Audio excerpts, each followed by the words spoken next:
Okay, we're back.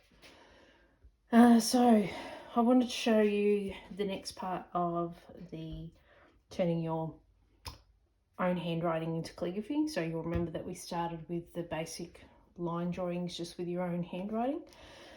And I want to show you what I use. Here is my kit. So these are some of the items that I love. And I'll put the link in the comments of all the stuff that I use. These can be bought any calligraphy supplies. I use Calligraphy Supplies Australia, but all the links will be below. But anyway, let's just get straight into it. So moving on from where we were before, which was the handwriting. Now you can just do this with a pen. It doesn't have to be with a calligraphy pen if you don't have one on hand. But I'm going to use this brush lettering pen. And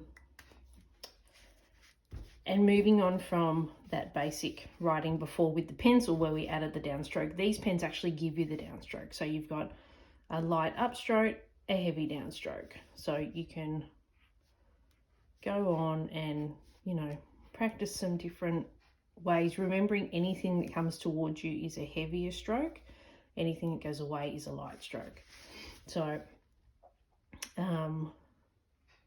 just practice some different, you know, might be your street address or your name, but practice that little upstroke, light upstroke, and the heavy downstroke. That's pretty much the basics, is the downstroke. So as long as you can practice that, you'll be fine. So you can also add in some stretched out letters that we did before. So if you find that, you know, one side is a little bit heavier than the other, see the H is heavier than the other ones, like I said in that first video, you can always just go down and add the downstroke later. I've seen calligraphy professionals do this before with wedding invitations or whatever it might be. So don't panic if it's not, you know, your calligraphy is not perfect straight up. This is more about your handwriting, not about the traditional methods. So play about with it, have a bit of fun with it.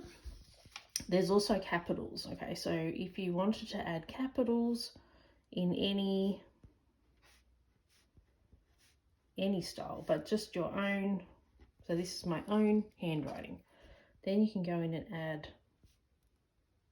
some, again, it's just a downstroke, and it just thickens it up a little bit. And obviously these are just quick, but this is, you know, to start with, just do it quick, don't overthink it. Then you can go in, you can add some little details.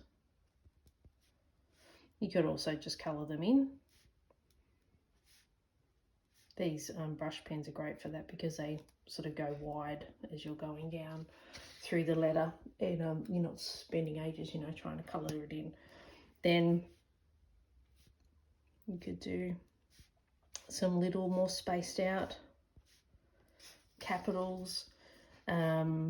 Yeah, play about with all the different techniques. So that first sheet that we did, this just sort of adds on to that. So from here, we can go to the next stage. So the next stage is banners. So if you've ever seen in chalkboard art, some calligraphy, you'll see there is like a ribbon. They're pretty easy to do. It's just a rectangle, and from the basic rectangle you do think of the same width. You want to come in a little bit from this first corner, and then about halfway down do a line again, and then repeat that on the other side. So once you've got that, draw a line down, then you can add a V shape at the end. So this is the, you know, if you cut a ribbon at the end, that's the shape. Then you're going to go from corner to corner, and then from there you can add in some little shadowing, colour it in solid if you want, whatever you feel like. And there's your basic banner.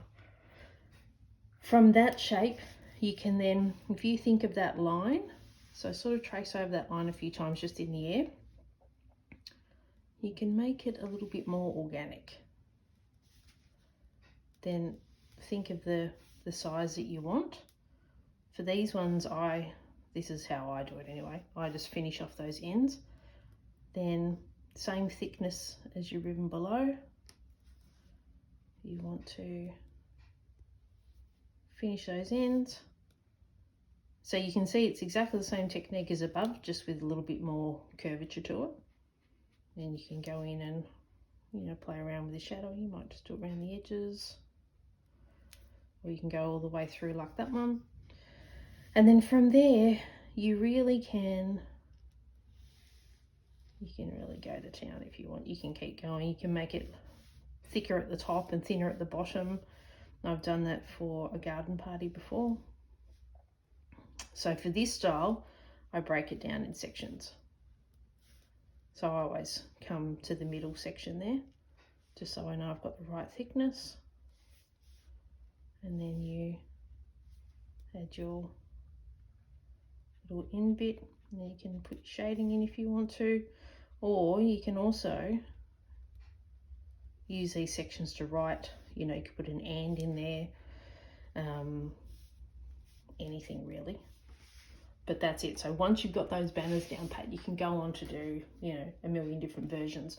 And then from there, you could add words, you know, like welcome to